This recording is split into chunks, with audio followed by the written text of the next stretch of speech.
जय हिंद। तो ये हमारा रिवीजन क्लास है। इससे पहले हम लोग सारे केसेस को अच्छे से समझ चुके हैं। आज इस वीडियो में वन शॉट हम लोग रिवीजन करने वाले हैं कि कौन कौन से केस होते हैं और किसका क्या काम होता है, कहाँ पे हम लोग उसको पहचानेंगे, कौन से केस को कहाँ मतलब इसका पोजीशन क्या होता है, तो सारी चीजों को हम लोग इस वीडियो में कवर करने वाले हैं। Then don't waste the time. Look at the board and try to understand. I make sure if you watch this video fully, you will be able to understand each and everything. Then let's start. देखिए ऊपर में क्या लिखा हुआ है, all cases in one shot, यानी एक ही video में हम लोग क्या करेंगे, सभी केस को कंप्लीट पढ़ेंगे। तो ध्यान से देखिएगा, आप लोग को सब चीज समझ में आ जाएगा। ठीक है, ध्यान दीजिए। ये कहा जाता है, पहले हम लोग देखेंगे क्या नॉमिनेटिव केस। पहला हमारा क्या है, नॉमिनेटिव केस। नॉमिनेटिव केस या इसी का एक और नाम है, ये नॉमिनेटिव केस या इसका एक और नाम सब्जेक्टिव केस। नॉमिनेटिव बोलिए या सब्जेक्टिव केस बोल दीजिए, केस। अब इसको हिंदी में क्या बोलते हैं, तो हिंदी में बोलते हैं कर्ता कारक, यानी किसी सेंटेंस में काम करने वाले को कहते हैं कर्ता कारक, यानी कि नॉमिनेटिव केस या सब्जेक्टिव केस बोल देते हैं। ठीक है, इसको क्या बोलते हैं हिंदी में, कर्ता कारक, कर्ता कारक। ठीक है, चलिए देखते हैं सेंटेंस में कैसे पहचानेंगे आखिर कि ये कहाँ होता है। तो याद रखिएगा कि अगर सिंपल सेंटेंस हो या पॉजिटिव सेंटेंस, जिसको हम लोग अफर्मेटिव सेंटेंस बोलते हैं, तो उसमें ये स्टार्टिंग में होता है। स्टार्टिंग, STARTI, स्टार्टिंग में होता है। कब, ये जब पॉजिटिव सेंटेंस या अफर्मेटिव सेंटेंस या असर्टिव सेंटेंस कह लीजिए उसमें। जैसे कहीं पे हम लिखते हैं, जैसे एग्जांपल से समझिएगा, राम इट्स अ मैंगो। यहाँ पे जो राम आया स्टार्टिंग में, ये राम क्या है, राम हमारा सब्जेक्टिव केस या असर्टिव केस। अब दूसरा लिखिए, कोमल इज गोइंग, कोमल जा रही है। अब यहाँ पे देखिएगा कोमल स्टार्टिंग में, ये क्या है, सब्जेक्टिव केस है। या आई डोंट नो, सॉरी पहले नाउन को देख रहे हैं ना, चलिए लिख लीजिए, चलिए प्रोनाउन भी आ सकता है, जैसे आई डोंट नो। यहाँ पे जो स्टार्टिंग में आया है, ये स्टार्टिंग वाला क्या है, ये हमारा है सब्जेक्टिव केस। क्या है, सब्जेक्टिव केस। जब कोई मतलब कोई सेंटेंस बनाते हैं, कोई सेंटेंस लिखते हैं, तो उसके स्टार्टिंग में आने वाला नाउन या प्रोनाउन क्या कहलाता है, वो कहलाता है सब्जेक्टिव केस। क्या कहलाता है, वो तो होता सब्जेक्ट है, लेकिन किस केस में होता है, सब्जेक्टिव केस में होता है। ठीक है, इस बात को याद रखिएगा। दूसरी बात और देखिए, सब्जेक्टिव केस एक तो ये होता है, यानी नाउन या प्रोनाउन हो सकता है, और कभी कभी एक नाउन या प्रोनाउन होता है, कभी कभी एक से ज्यादा नाउन या प्रोनाउन भी सब्जेक्टिव केस हो सकता है। देखिए थोड़ा सा वीडियो लंबा हो जाएगा, लेकिन आप लोगों को समझने के लिए वन शॉट रिवीजन में एक ही वीडियो इनफ है। ध्यान दीजिएगा कि एक से ज्यादा नाम भी क्या हो सकता है सब्जेक्टिव केस में, जैसे Ram and Shyam it mangoes. देखिए ध्यान दीजिएगा, यहाँ पे दो नाम है, एक राम और एक श्याम। ये दोनों क्या है, सब्जेक्टिव केस में। दो नाम है और दोनों क्या है, सब्जेक्टिव केस में। मोर देन टू नेम्स, यानी दो से ज्यादा भी नाम आएगा ना, तो वो भी क्या हो जाएगा, वो भी सब्जेक्टिव केस में रहेगा। वो कैसे, अगर मान के चलिए हम तीन नाम लिखते हैं, चार नाम लिखते हैं, जैसे गोपी, गोपी, रानी एंड रेखा और हेयर। मतलब गोपी, रानी और रेखा यहाँ है, यहाँ पे तीन आदमी का नाम है, तीनों के तीनों स्टार्टिंग में आया है, सब्जेक्ट का काम कर रहा है, इसलिए ये भी क्या है, सब्जेक्टिव केस है। तो याद रखने का सिंपल ट्रिक है कि अगर नाउन या प्रोनाउन चाहे एक रहे या एक से ज्यादा रहे, सेंटेंस के स्टार्टिंग में आ रहा है तो वो सब्जेक्ट होगा, और जो सब्जेक्ट होगा ना वो सब्जेक्टिव केस में होगा, यानी वो कर्ता कारक होगा। तो पहचानने का ट्रिक WHO, हु से क्वेश्चन कीजिए, जो क्वेश्चन का जवाब आपको मिलेगा वो नॉमिनेटिव केस या सब्जेक्टिव केस होगा। क्या होगा, नॉमिनेटिव केस या सब्जेक्टिव केस होगा। इस बात को याद रखिएगा। तो सर एक से ज्यादा नाउन आता है, क्या प्रोनाउन भी आ सकता है? यस बॉस, प्रोनाउन भी आ सकता है। जैसे जैसे आई एंड ही आर गिल्टी, मतलब मैं और वह दोनों क्या है, दोषी हैं। यहाँ पे आई और ही आया, ये अब देखिए एंड के बाद ये नहीं कि हिम लगेगा, नहीं ही लगेगा। आई एंड ही, ये दोनों क्या है, क्या है, नॉमिनेटिव केस है। क्या है, नॉमिनेटिव केस है, याद रखिएगा। तो एक नाउन या एक प्रोनाउन आ सकता है, या दो नाउन, दो से अधिक नाउन भी नॉमिनेटिव केस हो सकता है, और दो से अधिक प्रोनाउन भी नॉमिनेटिव केस हो सकता है। इसके अलावा नॉमिनेटिव केस और क्या हो सकता है? तो ये तो हमारा नाउन था भाई साहब, नाउन और प्रोनाउन तो नॉमिनेटिव केस हो ही करता है। इसके अलावा जो नॉमिनेटिव केस होता है वो एक होता है जिरंड और दूसरा होता है इन्फिनेटिव, जिसको हम लोग बोलते हैं नाउन इक्विवेलेंट। क्या बोलते हैं? Noun equivalent. आप कहिएगा तो इसका हम अलग से एक वीडियो बना देंगे, उसमें सारी चीजें समझा देंगे कि जिरंड क्या होता है, इन्फिनेटिव क्या होता है। इसमें शॉर्टकट में हम समझा देते हैं कि देखिए, अगर वर्ब का पहला फॉर्म होता है, जैसे जो भी हम मतलब हिंदी में बोलते हैं, जैसे खाना, उसका अंग्रेजी ईट, नाचना, डांस, पढ़ना, रीड, पढ़ाना, टीच, जाना, गो, आना, कम, अगर इसमें आईएनजी लगा देते हैं तो वो बन जाता है जिरंड। क्या बन जाता है? जिरंड बन जाता है। वो सब्जेक्ट के तौर पे यूज किया जा सकता है। ये ध्यान दीजिएगा तो समझ में आपको आ जाएगा। ध्यान दीजिए, देखिए दूसरा हमारा क्या है? जिरंड। जिरंड भी हमारा सब्जेक्ट बन सकता है, जिरंड एज सब्जेक्टिव केस।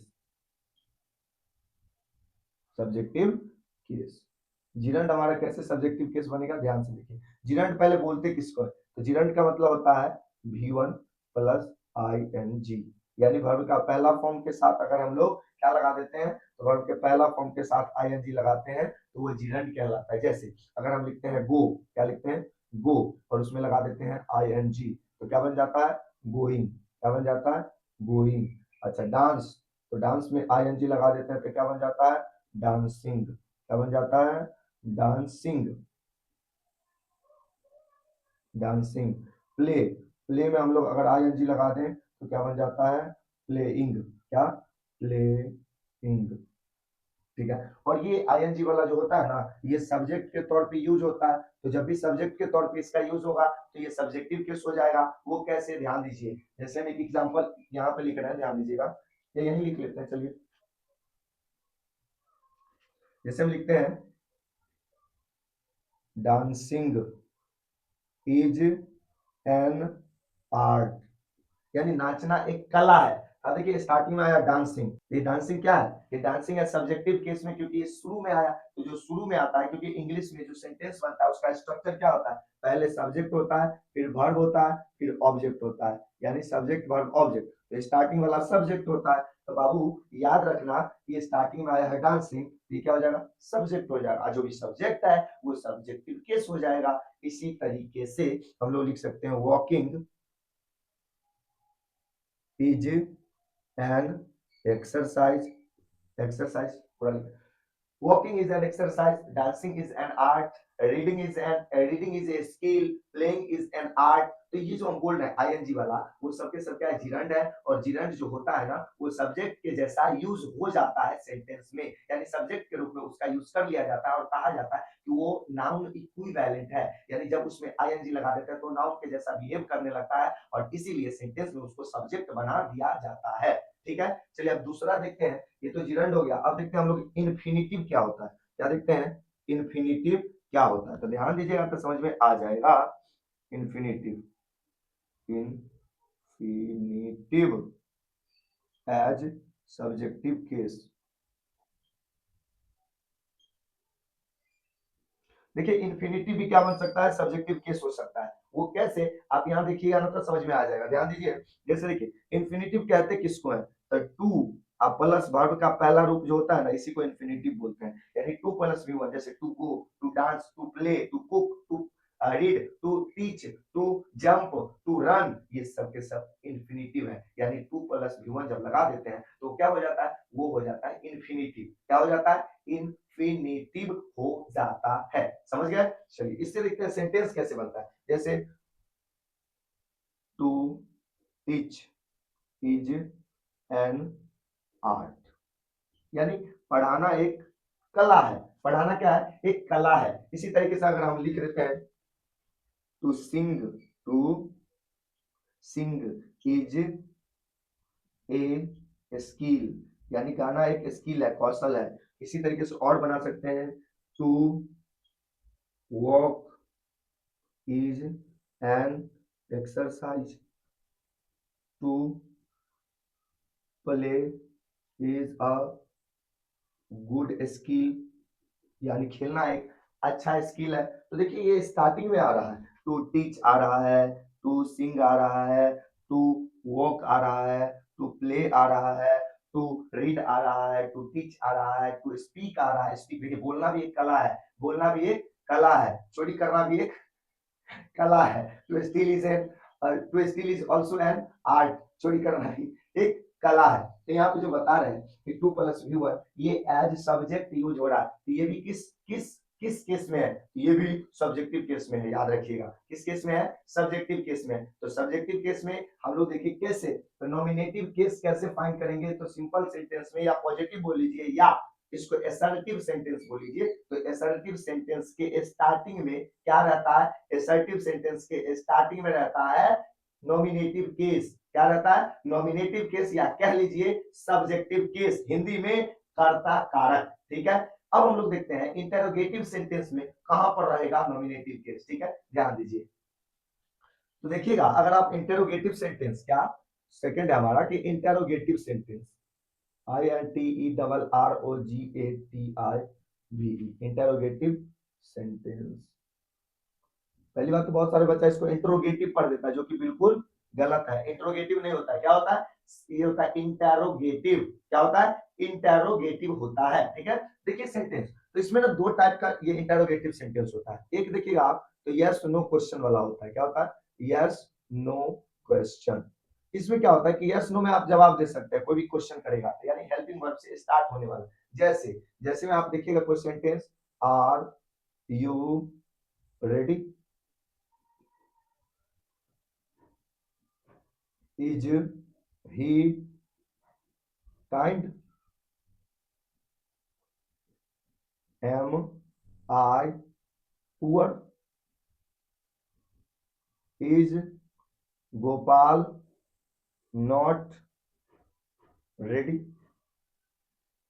अब देखिए इसमें क्या होता है, यस नो क्वेश्चन में आप कैसे नॉमिनेटिव केस पता कर सकते हैं। तो नॉमिनेटिव केस इसमें क्या रहता है मालूम, ये स्टार्टिंग वाला जो वर्ब होता है हेल्पिंग वर्ब, इसके जस्ट बाद वाला जो होता है वो नॉमिनेटिव केस होता है। यानी कि आपको नॉमिनेटिव केस इंटेरोगेटिव सेंटेंस के यस नो क्वेश्चन वाला पता करना है, तो आपको क्या करना है, पहला वाला जो होता है वो हेल्पिंग वर्ब, उसको छोड़ दीजिए, वर्ब या हेल्पिंग वर्ब को छोड़ दीजिए, दूसरा नंबर वाला जो वर्ड आएगा वही क्या है, वही है नॉमिनेटिव केस। कैसे, यहाँ देखिए, आर यू रेडी, यहाँ पे यू क्या है, नॉमिनेटिव केस है। इज ही काइंड, यहाँ पे ही क्या है, नॉमिनेटिव केस में ही है, यानी सब्जेक्ट है। यहाँ पे एम आई, आई क्या है, नॉमिनेटिव केस, यानी कि आई सब्जेक्टिव केस या सब्जेक्ट है, ठीक है। इसी तरीके से यहाँ पे गोपाल है, गोपाल क्या हो जाएगा, गोपाल है नॉमिनेटिव केस, क्या है, नॉमिनेटिव केस में सब्जेक्ट है। इतना बात समझ में आया कि नहीं, ये यस नो क्वेश्चन वाला में। अब आपको कहना कि सर यस नो क्वेश्चन तो आप पिछले वीडियो में बता दिए थे, सब्जेक्टिव केस जब देख रहे थे, जरा ये बताएंगे ना डब्ल्यू एच फैमिली वाला में क्या करेंगे। तो बाबू याद रखना कि अगर डब्ल्यू एच फैमिली वाला कोई वर्ड आता है यानी सेंटेंस आता है, W H family, W H family कहते किसको है, तो जो सेंटेंस डब्ल्यू और एच से स्टार्ट होता है उसको डब्ल्यू एच फैमिली बोला जाता है। जैसे एक हम सेंटेंस लिखते हैं, व्हाट इज योर नेम, ठीक है। इसे लिखते हैं, हाउ आर यू, हाउ या व्हेन, या दूसरा कुछ लिख सकते हैं कि व्हाई एम आई लेट।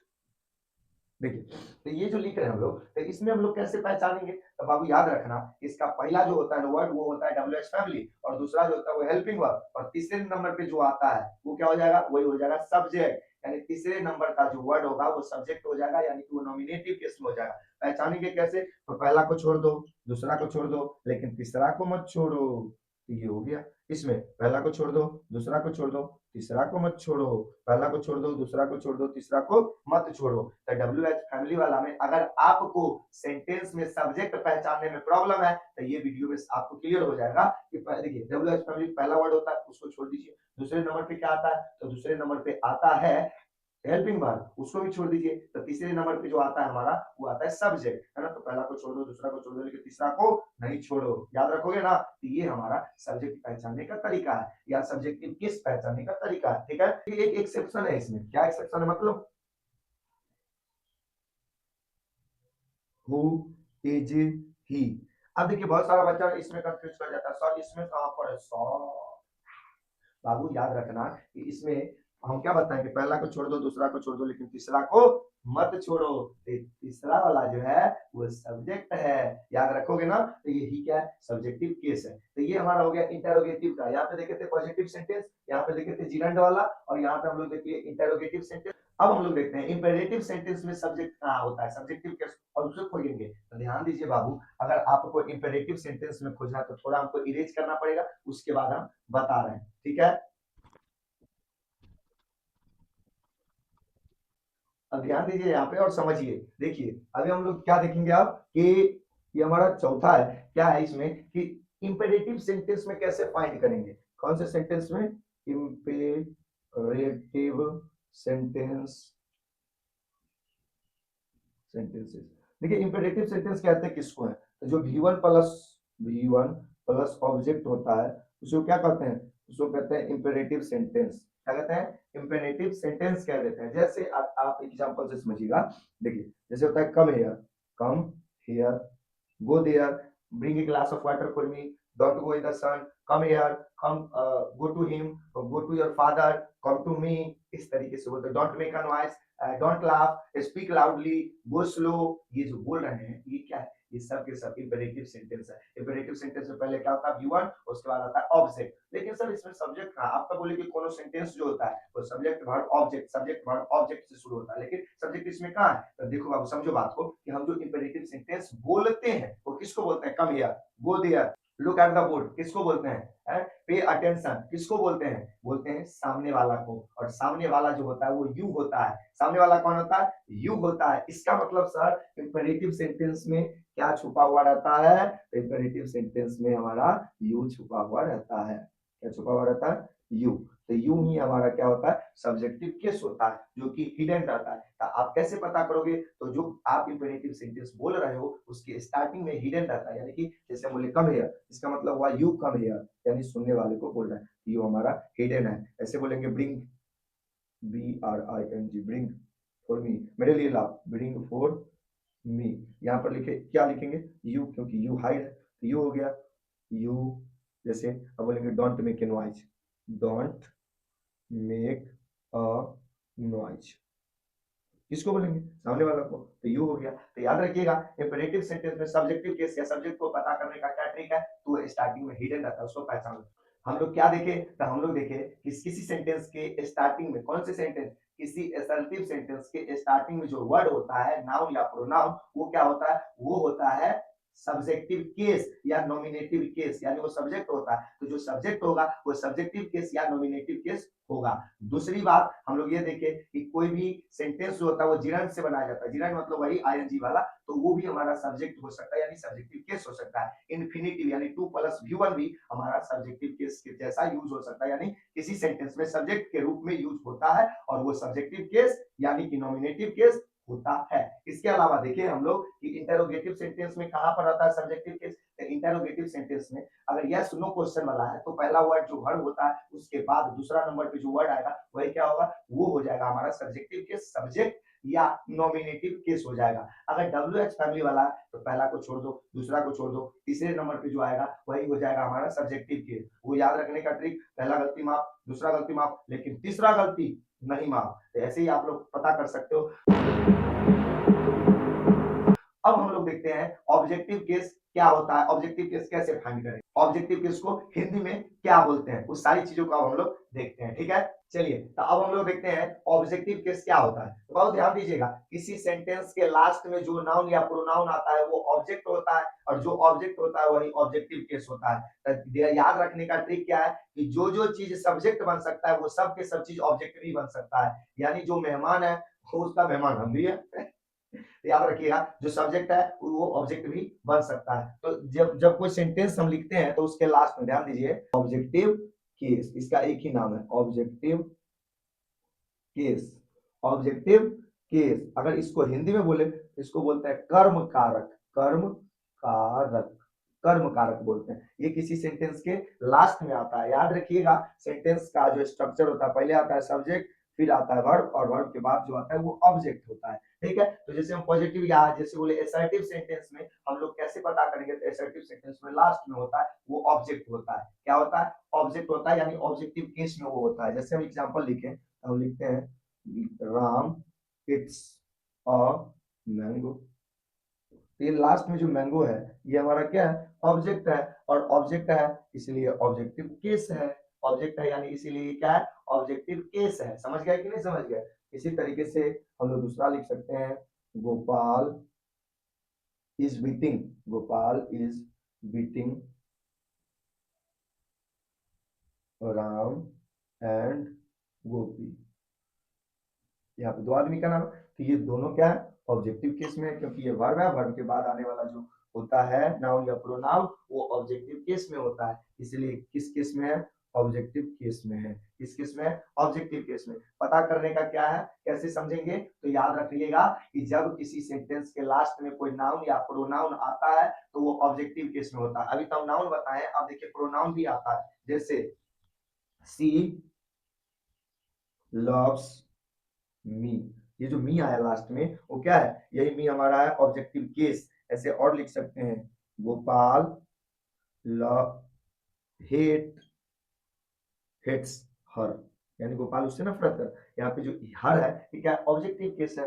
ऐसे ही हम लोग लिख सकते हैं, दे मीट अस, ये अस क्या है, ऑब्जेक्टिव केस है। तो जब नाउन या प्रोनाउन किसी सेंटेंस के लास्ट में आते हैं यानी किसी वर्ब के बाद आता है तो वो ऑब्जेक्टिव केस होता है। क्या होता है, ऑब्जेक्टिव केस। सेम बात लागू होता है चाहे वो आप इंटरोगेटिव सेंटेंस ले लो या इंपेरेटिव सेंटेंस ले लो, सब में अगर सेंटेंस में वर्ब के बाद कोई नाउन या प्रोनाउन आ रहा है तो क्या हो जाएगा, वो हो जाएगा ऑब्जेक्टिव केस, यानी ऑब्जेक्ट हो जाएगा, और जो ऑब्जेक्ट होगा वो ऑब्जेक्टिव केस में होगा। तो पहचान लीजिएगा आसानी से। इसके अलावा अभी हम लोग देखे थे कि सब्जेक्ट जो है ना वो जिरंड बन जाता है सब्जेक्ट। तो क्या सर जिरंड ऑब्जेक्ट भी बनेगा? जैसे आई एग्जांपल, पहले जिरंड जो है, जिरंड एज ऑब्जेक्ट, क्या सर ऑब्जेक्टिव केस बन सकता है जिरंड? ऑब्जेक्टिव केस बन सकता है, बिल्कुल बन सकता है। जैसे आई सॉ हिम गोइंग, यानी मैंने उसे जाते हुए देखा। ये जो लास्ट में गोइंग है ये क्या है, ये क्या है, यही हमारा ऑब्जेक्टिव केस। यहाँ पे हिम भी क्या है, हमारा ऑब्जेक्टिव केस है, दोनों ऑब्जेक्टिव केस है। अभी हम लोग देखेंगे कि ऑब्जेक्टिव केस जब दो लास्ट में रहता है तो एक क्या होता है, दूसरा क्या होता है, ठीक है। अभी देखते हैं हम लोग। उसके बाद देखिए और हम लिख सकते हैं, जैसे आई लव डांसिंग, यानी मुझे नाचना पसंद है। तो यहाँ पे जो डांसिंग है ये वर्ब है हमारा, वर्ब के बाद आया इसलिए ऑब्जेक्टिव केस है। क्या है, ऑब्जेक्टिव केस है। और भी हम लिख सकते हैं, काव्या लाइक्स प्लेइंग, यानी काव्या खेलना पसंद करती है। यहाँ पे जो प्लेइंग है ना, आपको लगेगा कि ये वर्ब है, नहीं भाई वर्ब नहीं है, ये क्या है, ये है ऑब्जेक्टिव केस। क्या है, ऑब्जेक्टिव केस, ठीक है। ऑब्जेक्टिव केस यानी ऑब्जेक्ट है, तो जो ऑब्जेक्ट होगा वो ऑब्जेक्टिव केस होगा। तो पता ऐसे कर सकते हैं आप कि किसी भी सेंटेंस के लास्ट में जब कोई नाउन या प्रोनाउन आता है या जिरंड आता है, जिरंड के अलावा कभी कभी इंफिनिटिव भी आ जाता है, वो भी क्या होता है, वो भी होता है ऑब्जेक्ट, और जो होता है ऑब्जेक्ट वो होता है ऑब्जेक्टिव केस। अब देखते हैं इन्फिनिटिव कैसे हो सकता है। तो देखिए इन्फिनिटिव भी हो सकता है, कैसे, वो ध्यान से देखिए यहाँ पे, infinitive, infinitive as objective case, objective case. Infinitive कैसे ऑब्जेक्टिव केस बनेगी, जैसे हम एग्जांपल लिख सकते हैं कि I saw him to go, यानी मैंने उसे जाते देखा। यहाँ पे जो ई है ये क्या है, यही तो है ऑब्जेक्टिव केस। इसके अलावा और सेंटेंस लिखते हैं कि Kittu likes likes to sing, और जो सिंग है टू लगाए तो ये क्या है, यही हमारा इन्फिनिटिव है, लास्ट में आ रहा है, इसी वजह से क्या है, ये है ऑब्जेक्टिव केस। ऑब्जेक्ट क्या है, ऑब्जेक्ट है। ऐसे ही और लिख सकते हैं, गोपाल लव्स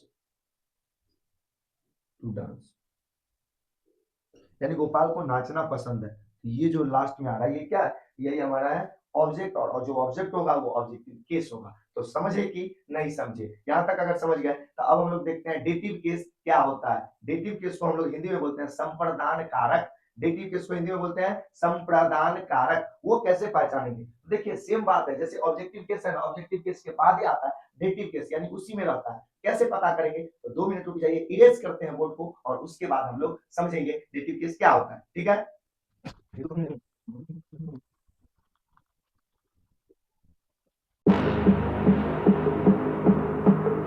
चलिए तो अब हम लोग देखते हैं डेटिव केस क्या होता है। ध्यान दीजिएगा, पहला हम लोग देख लिए नॉमिनेटिव केस या सब्जेक्टिव केस, दूसरा देखिए ऑब्जेक्टिव केस, अब तीसरा हम लोग देख रहे हैं डेटिव केस। डेटिव केस क्या होता है? डेटिव केस, अब डेटिव केस को बोलते हैं संप्रदान कारक। संप्रदान कारक, तो संप्रदान देखिए, कर्ता का चिन्ह क्या होता है? ने या जीरो, और कर्म का होता है को या जीरो, लेकिन इसका संप्रदान देखिए चिन्ह भी याद रखिए, जैसे हिंदी में नहीं पढ़ते हैं कर्ता ने, कर्म को, कर्म से, ऐसे वाला। तो देखिए यहाँ पे वही बात है कि यहाँ पे जो नॉमिनेटिव केस होता है इसका होता है ने या शून्य, और कर्म का होता है को या शून्य, लेकिन इसका क्या होता है? इसका होता है को या के लिए। संप्रदान का जो पहचानने का ट्रिक होता है हिंदी में, वो क्या होता है? को या के लिए, है ना। तो कैसे करेंगे सर, कैसे पहचानेंगे? आप 2 मिनट देखिए बोर्ड पर, समझ में आ जाएगा। जैसे हम एक एग्जांपल लिखते हैं, क्या एग्जांपल लिखते हैं? I gave him a book.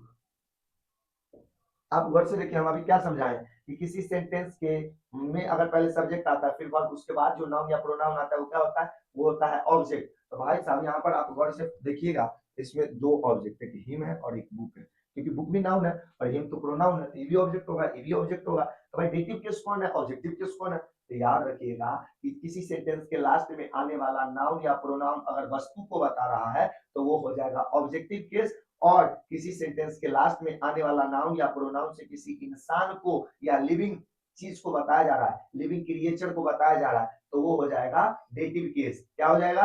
Dative case हो जाएगा। इसका मतलब सर, हिम से हम किसी इंसान को बता रहे हैं, किसको बता रहे हैं? किसी इंसान को बता रहे हैं, और इसीलिए ये हो जाएगा हमारा dative case. Dative case, dative case मतलब संप्रदान कारक, डेटिव केस मतलब संप्रदान कारक, और ये बुक क्या हो जाएगा हमारा? Objective case. क्या हो जाएगा? ऑब्जेक्टिव, ऑब्जेक्ट तो ऑब्जेक्टिव केस, यानी कि कर्म कारक, याद रखिएगा। और हम लिख सकते हैं, बना सकते हैं, I teach English to them. देखिए अब यहाँ पर ना पहले हम लोग लिखे हैं क्या चीज? टीच। टीच हमारा वर्ब है, उसके बाद हम लिखे हैं इंग्लिश। इंग्लिश क्या है? एक लैंग्वेज है या सब्जेक्ट के तरह हम लोग पढ़ते हैं। ये हमारा हो गया एक ऑब्जेक्ट, और एक देम जो पर्सन को डिनोट करता है कि हम क्या करते हैं, मैं उन लोगों को अंग्रेजी पढ़ाता हूँ या पढ़ाती हूँ, अगर लेडीज रहेगी तो ये हमारा ऑब्जेक्ट के तरह यूज हो रहा है, इसलिए ये हो जाएगा हमारा ऑब्जेक्टिव केस, और ये हमें इंसान को डिनोट करवा रहा है, इसलिए ये हो जाएगा डेटिव केस। तो सर कैसे पहचानेंगे? तो देखिए बाबू, याद रखिएगा यही बात को कि किसी सेंटेंस के स्टार्टिंग में सब्जेक्ट होता है, दूसरे नंबर पे वर्ब आता है, उसके बाद जो आता है वो ऑब्जेक्ट होता है। तो जब ऑब्जेक्ट किसी वस्तु को बताएगा तो वो हो जाएगा ऑब्जेक्टिव केस, और जब कोई ऑब्जेक्ट किसी इंसान को बताएगा तो वो हो जाएगा डेटिव केस। डेटिव केस क्या क्या हो सकता है? एक तो ये मतलब नाउन होता है और प्रोनाउन होता है, नाउन और प्रोनाउन दोनों क्या हो जाता है? डेटिव केस हो जाता है। जैसे अगर हम ये लिखें कि Gopal gave me a, Gopal gave Golu, किसी का नाम लिख लेते हैं, चलो, अ चांस। गोपाल ने गोलू को एक मौका दिया। अब यहाँ पे ध्यान दीजिएगा आप, एक एक नाम आ रहा है गोलू और एक चांस, तो चांस हमारा ऑब्जेक्ट है, ऑब्जेक्टिव केस, और गोलू किसी इंसान का नाम है, तो ये क्या हो गया?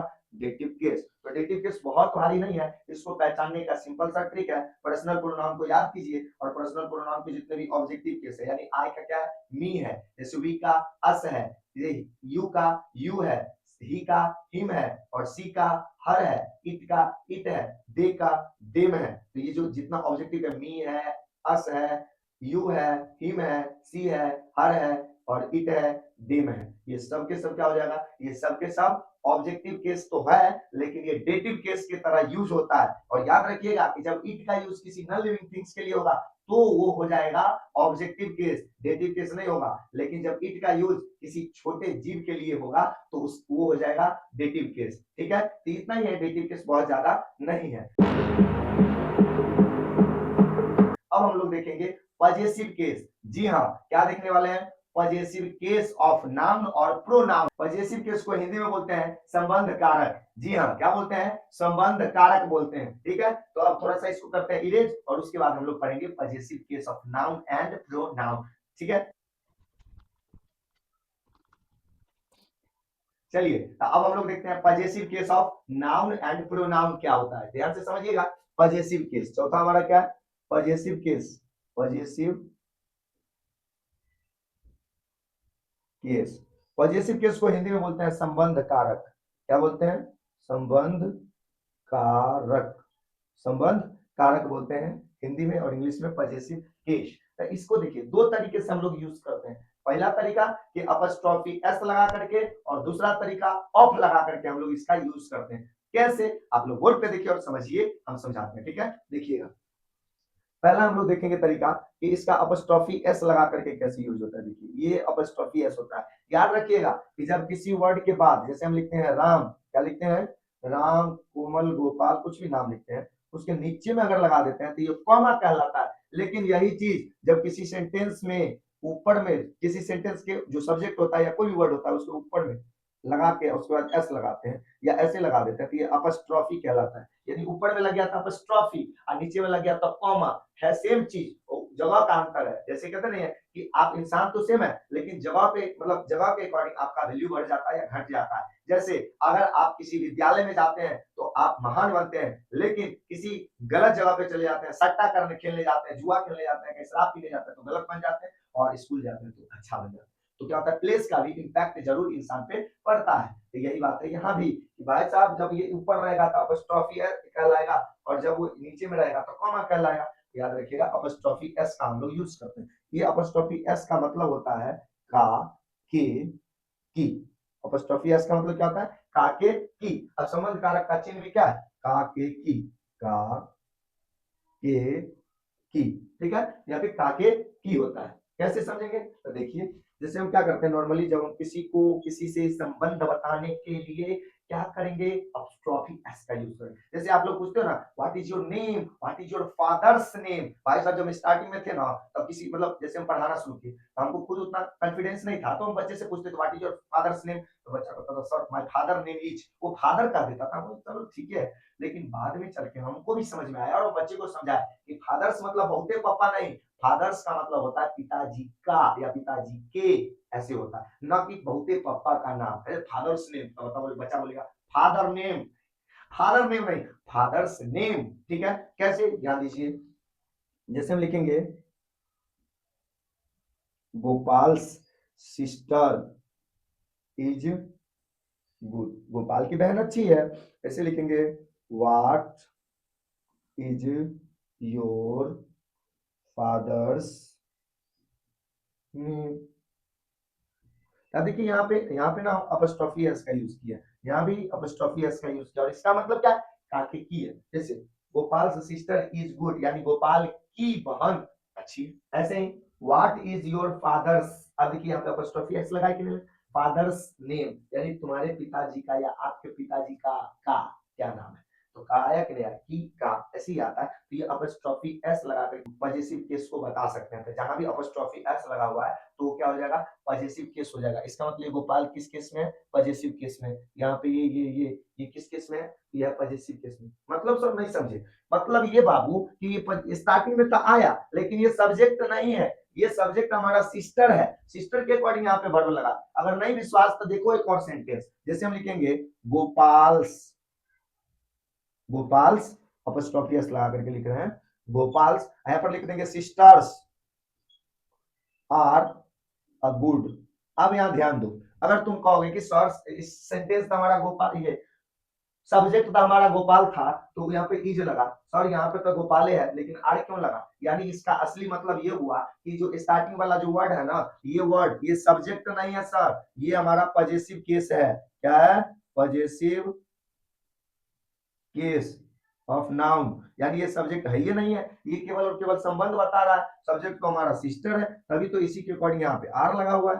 समझे बात को? तो पॉजिटिव केस जो होता है वो केवल और केवल अधिकार बताने के लिए आता है, वो सब्जेक्ट या ऑब्जेक्ट नहीं होता है, बस सब्जेक्ट या ऑब्जेक्ट के संग ही आता है, साथ ही आता है, लेकिन वो सब्जेक्ट नहीं होता है, इस बात को याद रखिएगा, ठीक है। तो यहाँ भी देखिए फादर्स के बाद यहाँ पे नेम आया था, ये हमारा मेन ऑब्जेक्ट ये है, ये तो हमारा पॉजिटिव केस है, ये भी हमारा पॉजिटिव केस है, तो जहां भी अपॉस्ट्रोफी एस लगेगा वो पॉजिटिव केस होगा, वो हमारा ऑब्जेक्ट या सब्जेक्ट नहीं होगा, इस बात को याद रखिएगा।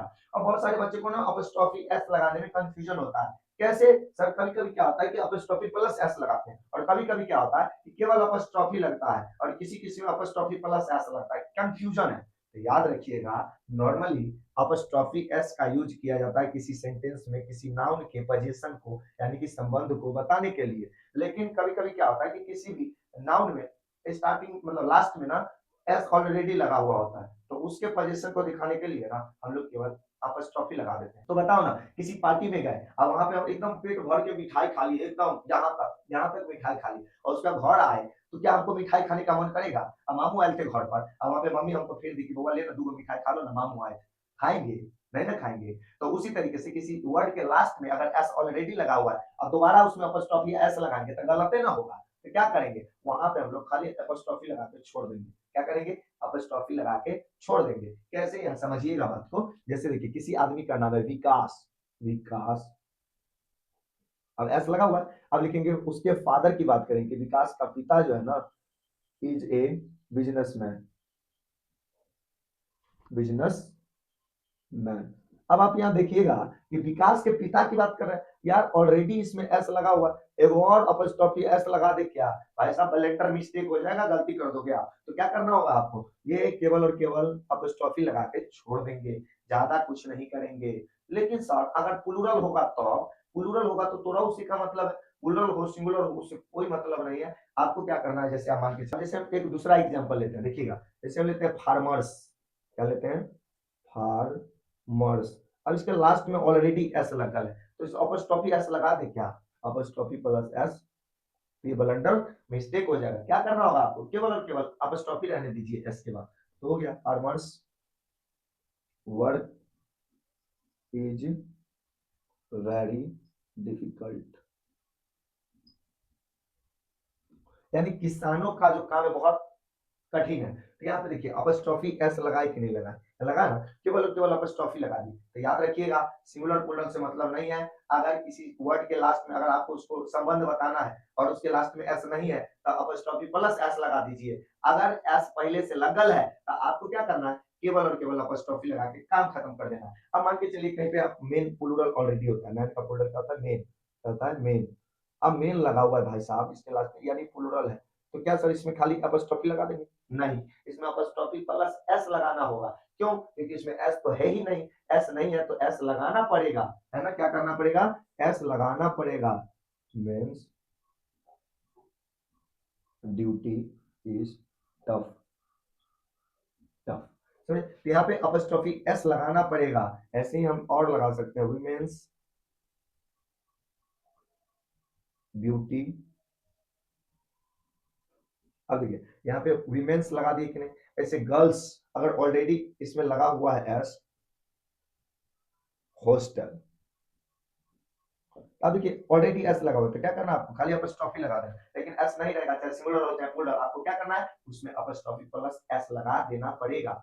लेकिन जरूरी बात, सर अपॉस्ट्रोफी एस लगाएंगे किसके साथ? तो जो लिविंग थिंग्स है केवल उसी के साथ अपॉस्ट्रोफी एस या अपॉस्ट्रोफी लगेगा।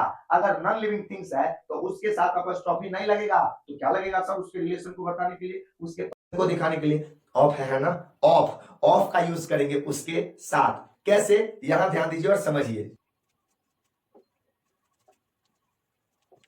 देखिए क्या कहा जा रहा है, समझिएगा। ऑफ लगा करके भी हम लोग क्या कर सकते हैं? पोजीशन को दिखा सकते हैं, ऑफ लगा करके। और इसका भी मतलब होता है का के की, मतलब ऑफ का भी मतलब काके की, और अपस्ट्रॉफी एस का भी मतलब काके की। लेकिन सर ऑफ कैसे लगाएंगे? ध्यान दीजिएगा, जैसे हम एक हिंदी में लिखते हैं घर का रंग, ठीक है। अब इसका इंग्लिश बनाएंगे, कैसे बनेगा सर? हाउस ऑफ कलर, नहीं। तो सर ऑफ लगाने का क्या ट्रिक है सर? तो देखिए ऑफ अगर आपको कंफ्यूज करता है, आपको समझ में नहीं आता है, तो जरा बोर्ड पे देखिए और समझिएगा। देखिए अगर नहीं आता है ना तो आप इसको नंबरिंग कर दीजिए 1 2 3। 1 2 3 से क्या होगा सर? देखिए अगर आपको ऑफ लगाना है तो 1 2 3 कर दिए ना, आप पहला वाला को पहले लिखिए, यानी कलर को पहले लिखिए कलर, उसके बाद लिखिए 2 नंबर वाला ऑफ, उसके बाद लिख दिए द हाउस, द हाउस। यानी बिल्कुल सिंपल है। इसमें क्या कीजिए 1 2 3 कर दीजिए और इसका उल्टा कर दीजिए 3, उसके बाद 2, उसके बाद 1, यानी 1 2 3 3 2 1, 1 2 3 3 2 1, 1 2 3 3 2 1 करके हम लोग इसका ऑफ लगा करके यूज करेंगे, है ना। लेकिन याद रखिएगा कि ऑफ केवल और केवल किसके साथ होगा? ऑफ केवल और केवल नॉन लिविंग थिंग्स, मरे हुए चीज के लिए करेंगे, डेड के लिए करेंगे, जिसमें जान नहीं है उसके लिए करेंगे। और भी हम लिख सकते हैं, जैसे हम लिखेंगे किताब का कीमत, किताब का दाम लिख लो, कीमत भी दाम भी। तो देखिए 1 2 3, तो इसका बनाएंगे तो क्या होगा 3, यानी द कॉस्ट, द कॉस्ट या प्राइस भी लिख सकते हो ऑफ, और लास्ट में द बुक, द बुक। ऐसे ही हम बना सकते हैं घर का दरवाजा, घर का दरवाजा। अगर इसका बनाना है तो कैसे बनाएंगे सर? तो घर का दरवाजा का अगर बनाएंगे तो 1 2 3 3 2 1, यानी the door of the house. जैसे कहेंगे शर्ट का रंग तो क्या कहेंगे? The colour of the shirt. जैसे मार्कर की कीमत तो the price of the marker. घर का दीवार तो the walls of the house. Harmonium का दाम तो the cost of the harmonium. जैसे कहेंगे कुर्सी के पैर तो the leg of the chair. ऐसे हम लोग ऑफ लगा के बना लेंगे। लेकिन याद रखिएगा ऑफ का यूज लिविंग और नॉन लिविंग दोनों के लिए हो सकता है, लेकिन अपस्ट्रॉफी का यूज केवल और केवल लिविंग थिंग्स या लिविंग क्रिएचर के लिए होगा, नॉन लिविंग के लिए नहीं होगा। ठीक है, तो यहाँ पे ये पॉजिटिव केस भी खत्म हो गया। अब हम लोग देखते हैं लास्ट वोकेटिव केस, और उसके बाद इस वीडियो को करेंगे फिनिश। ठीक है,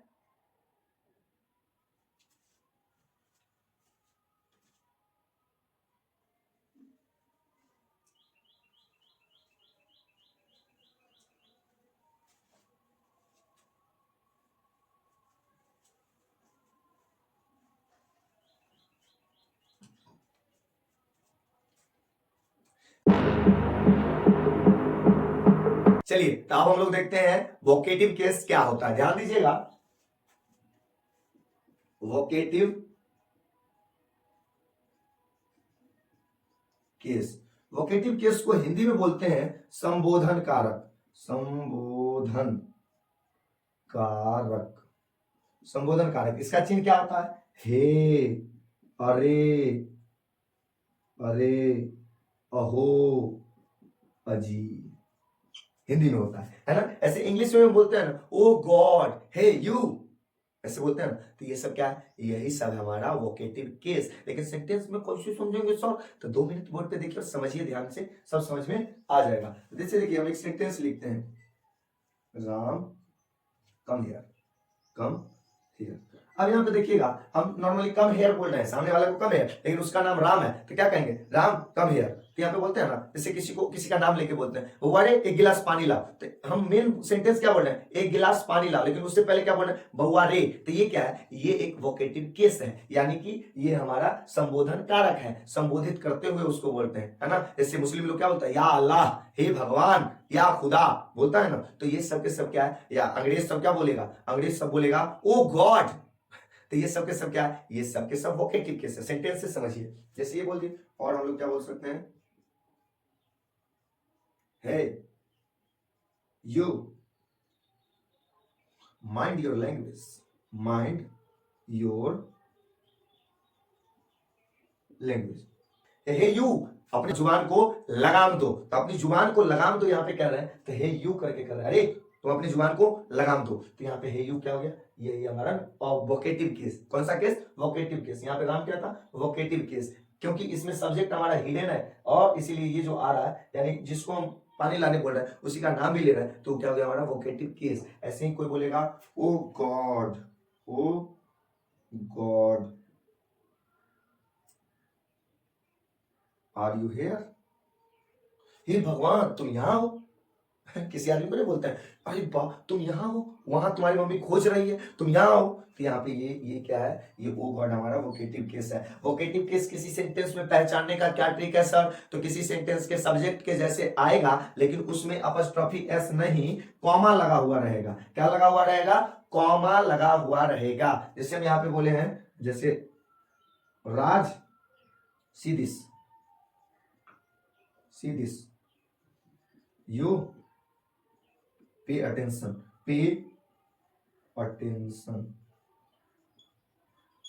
तो यहाँ पे देखिए ये यू, ये राज, ये क्या है? ये हमारा वोकेटिव केस यानी कि संबोधन कारक है। ठीक है, अगर आप लोग इसमें देखे हैं सारी चीजें समझ में आया कि नहीं आया? अगर समझ में आया तो हमें कमेंट करके बताइए, और भी कोई डाउट रह गया हो तो वो भी कमेंट करके जरूर बताइएगा। अगर समझ में नहीं आया हो तो भी हमें कमेंट करके बताइएगा कि सर जी ऐसे पढ़ाते तो और बेहतर समझ में आता। ऐसे कमेंट करके हमें जरूर बताइए। आपको वीडियो कैसा लगा, ये बहुत अच्छा नहीं, पूरे सेंटेंस में बताइए कि आपको कैसा लगा, एकदम बढ़िया से लिख करके बताइए, तो हमें लगेगा कि हाँ जो हम बताए हैं ये एक नया टॉपिक है, नया चीज है, जो बहुत सारे बुक्स में या बहुत सारे सर जी अच्छे से नहीं बताते, वो 3 गो केस बता के छोड़ देते हैं। ठीक है, तो आप लोग जरूर कमेंट कीजिए। ठीक, then I hope you all understood this video. If you did then keep learning in this way and keep your fun intact, because it is said that the one whose fun is alive, his laughter is alive. So that's all for today. See you in the next video. Until then, Jai Hind.